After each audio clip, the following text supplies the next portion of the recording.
एक नवे व्लॉग दे नाल तुहाडी खिदमत च हाज़र हां। अज दा व्लॉग बड़ा शानदार होने वाला वा ते अज दे व्लॉग दे विच मैं तुहानू ऐसी चीज़ दिखाना वा जिहड़ी बहुत ही ज़्यादा मेहनत वाली है। इहदे विच होर भी वैसे बहुत काम आ, लेकिन ये दुनिया दा सब नालों मुश्किल काम आ ते बहुत ही ज़्यादा मेहनत वाला काम आ। इहदे विच तुहानू दिन तो लैके रात ताईं इत्थे बहना पैंदा वा। इत्थे धुप दे उत्ते पसीने आंदे, पता नहीं की कुछ हुंदा। जिहड़ा शहरी माहौल दा बंदा हुंदा वा वो तो इत्थे एक मिनट वास्ते नहीं बह सकदा, क्योंकि उन्होंने थोड़ा जिहा पसीना आना, उन्हें तो कहना चलो घर बई चलीए। लेकिन ये साडे बहुत ही प्यारे लोग आ जिहड़ी इन्नी सख्त गर्मी के मौसम दे विच मेहनत करते आ बैठ के। आइयो हुण मेरे नाल ते मैं तुहानू विखाना वा कि वो मेहनत किहड़ी है।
मेरा पुत गर्मी तो है ठीक है, लेकिन फिर काम तो करना ही पैंदा। काम तो तुसी ते वैसे भी गिजे होए आ। हां जी, इत्थे रहने आ सुबह दोपहर शाम। हां जी, सारा दिन। घर तो दूर तुसी किवें गुजार लैने? घर चले जाने शाम ਨੂੰ। लेकिन वो पूरा दिन घर तो बगैर किवें तुसी गुजारदे? मेरे पुत ਨੂੰ गुजारना पैंदा, फिर काम नहीं करना। काम ना करिए तो कोई पैसे देंदा नहीं। ये गल ते है आई दी दुनियादारी दे विच काम ना करिए तो पैसे मिलदे। आ जेड़ी इट्टा बनाउण वास्ते तुसी केड़ी मिट्टी इस्तेमाल करदे आ? आ तुसी देख लो, ये मिट्टी सही है ते इट किड्डी सोहनी बनदी पई है। ये मिट्टी बेहतरीन होंदी, मिट्टी दे सिर ते इट बन। इट तू वेखदा नहीं पिया हैं? आ देखो जरा इट कितनी प्यारी बनी है। थोड़ी जी भी विच कान नहीं आई, थोड़ी जी भी खराब नहीं है। ये कान आंदी है सिर्फ मिट्टी दे सिर ते। मिट्टी ठीक होवे ते ठीक आंदी है। मिट्टी अगर ठीक होवे ते कान नहीं आंदी, अगर मिट्टी थोड़ी जी खराब होवे ते फिर कान इट खराब हो जाती, फिर इट खराब हो जाती है। देखो इतनी प्यारी इट इन्होंने बनाई है, देख लो।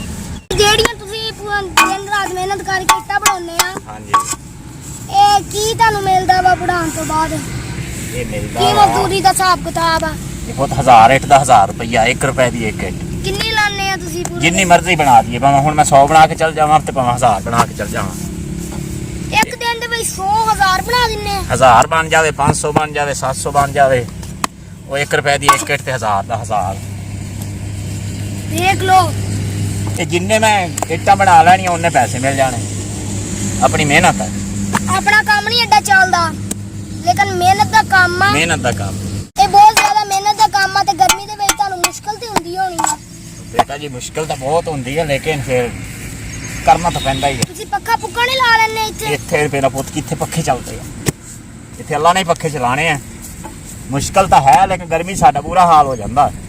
ਗੱਲ ਤੇ ਤੁਹਾਡੀ ਠੀਕ ਆ। ਹਾਂਜੀ, ਇਹ ਦੇਖੋ ਆ ਚਿਕਨੀ ਮਿੱਟੀ ਆ, ਇਹਨੂੰ ਇਸਤੇਮਾਲ ਕਰਕੇ ਇੱਟਾਂ ਬਣਾਈਆਂ ਜਾਂਦੀਆਂ ਵਾ। ਆ ਪਿੱਛੇ ਤੁਸੀਂ ਦੇਖ ਸਕਦੇ ਆ ਕਿ ਆਂਦੀ ਸ਼ੁਰੂ ਹੋਣ ਵਾਲੀ ਆ ਤੇ ਆਈ ਤੇ ਅੱਲਾ ਨੇ ਆਪਣੇ ਹੀ ਮਜ਼ਦੂਰਾਂ ਵਾਸਤੇ ਪੱਖੇ ਚਲਾਏ ਆ ਕਿ ਲੋ ਜੀ ਮਜ਼ਦੂਰੋ ਤੁਸੀਂ ਵੀ ਆਈ ਪੱਖਿਆਂ ਦੇ ਵਿੱਚ ਬਹਿਓ, ਜਿਹੜੇ ਦਿਨ ਰਾਤ ਮਿਹਨਤ ਕਰਕੇ ਇੱਟਾਂ ਛਿੱਟਾਂ ਬਣਾਉਂਦੇ ਆ। ਇੰਨਾ ਪਿਆਰਾ ਮੌਸਮ ਆ ਨਾ, ਆਂਦੀ ਆ ਗਈ ਆ ਤੇ ਬਹੁਤ ਠੰਡੀ ਹਵਾ ਚੱਲਣ ਦਈ ਆ। ਅੱਜ ਤੇ ਮੈਨੂੰ ਗਰਮੀ ਵੀ ਨਹੀਂ ਲੱਗਦੀ ਪਈ ਤੇ ਅੱਜ ਤੇ ਦਿਲ ਵੀ ਨਹੀਂ ਕਰਨ ਦਿਆ ਟੂਬਲ ਤੇ ਨਹਾਉਣ ਦਾ। ਇੱਡੀ ਤੇਜ਼ ਆਂਦੀ ਆ ਨਾ ਕਿ ਆ ਮੇਰਾ ਪੈਰ ਐ ਚੁੱਕਿਆ ਜਾਂਦਾ ਪਿਆ। ਜੇ ਮੈਂ ਪੈਰ ਚੁੱਕਾਂ ਤੇ ਆ ਪਿੱਛੇ ਨੂੰ ਚਲ ਜਾਂਦਾ ਵਾ। ਅਗਰ ਬਾਰਿਸ਼ ਆ ਗਈ ਨਾ ਤੇ ਇਹਨਾਂ ਦਾ ਮਿੱਟੀ ਦਾ ਇੱਟਾਂ ਦਾ ਬਹੁਤ ਨੁਕਸਾਨ ਹੋ। ਲੇਕਿਨ ਅੱਲਾ ਕੋ ਦੁਆ ਮੰਗਣੀ ਚਾਹੀਦੀ ਆ ਕਿ ਅੱਲਾ ਸਾਰਿਆਂ ਤੇ ਆਪਣਾ ਫਜ਼ਲ ਕਰੇ। ਇਹ ਤੁਸੀਂ ਦੇਖ ਸਕਦੇ ਆ, ਇਹਨਾਂ ਦੀ ਪੂਰੇ ਇੱਕ ਦਿਨ ਦੀ ਗਰਮੀ ਤੋਂ ਬਾਅਦ ਦੀ ਮਿਹਨਤ ਆ। ਤੁਸੀਂ ਦੇਖ ਸਕਦੇ ਆ ਕਿ ਇੱਕ ਵੀ ਇੱਟ ਇਹਨਾਂ ਨੇ ਖਰਾਬ ਨਹੀਂ ਕੀਤੀ। ਅਗਰ ਕੋਈ ਖਰਾਬ ਹੋ ਵੀ ਜਾਵੇ ਤੇ ਦੁਬਾਰਾ ਉਹਨੂੰ ਬਣਾਉਣ ਲੱਗ ਜਾਂਦੇ। ਇਹ ਇੱਟਾਂ ਹਲੇ ਕੱਚੀਆਂ ਇੱਟਾਂ ਵਾ, ਇਹ ਇੱਥੋਂ ਦੀ ਭੱਠੇ ਤੇ ਜਾਣੀਆਂ ਵਾ ਤੇ ਭੱਠੇ ਤੇ 24 ਘੰਟੇ ਇਹਨਾਂ ਨੇ ਪਕਣਾ ਵਾ।